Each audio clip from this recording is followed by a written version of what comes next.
Mr. Robinson? Yes. I didn't have time to You have to prepare. give us your name. Oh, I'm sorry. My name is Mark Robinson. I live at 4015 Sassafras Court. That's right here in Greensboro. Lived in Greensboro all my life. I didn't have time to write a fancy speech. I didn't have time to, I didn't have the resource of an English teacher to sit down and write a speech with at school today and be, brought over here or practice or anything. What I really came down here for is this.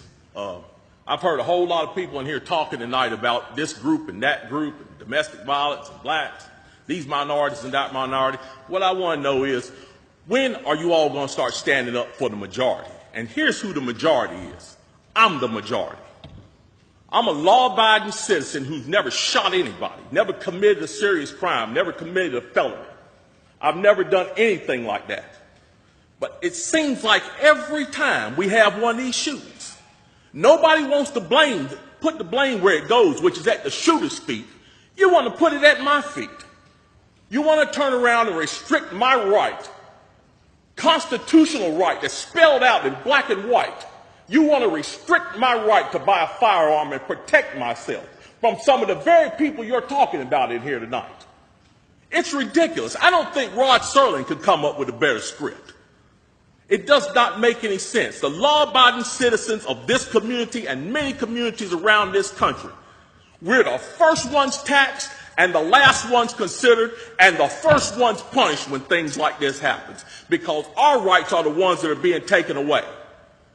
That's the reason why I came down here today. Gun show or no gun show, NRA or no NRA.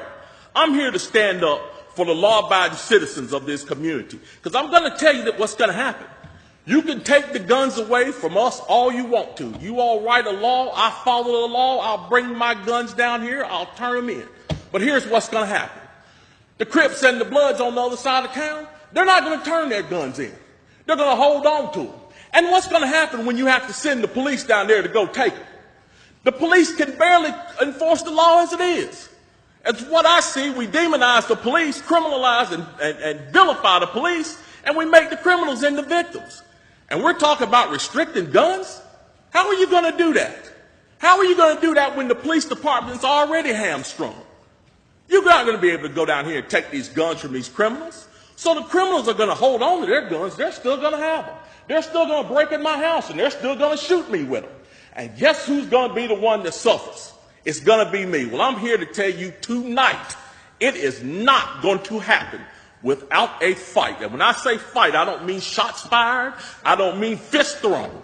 I mean I'm going to come down here to this city council and raise hell just like these loonies from the left do until you listen to the majority of the people in this city. And I am the majority. The majority of the people in this city are law-abiding, and they follow the law, and they want their constitutional right to be able to bear arms. They want to be able to go to the gun show and buy a hunting rifle or sport rifle. There are no military-grade weapons sold at the gun show. An AR-15 is not a military-grade weapon. Anybody that would go into combat with an AR-15 is a fool. It's a semi-automatic .22 rifle. You'd be killed in 15 minutes in combat with that thing. So we need to dispel all these myths, and we need to drop all this division that we got going on here. Because the bottom line is, when that Second Amendment was written, whether the framers liked it or not, they wrote it for everybody. And I am everybody.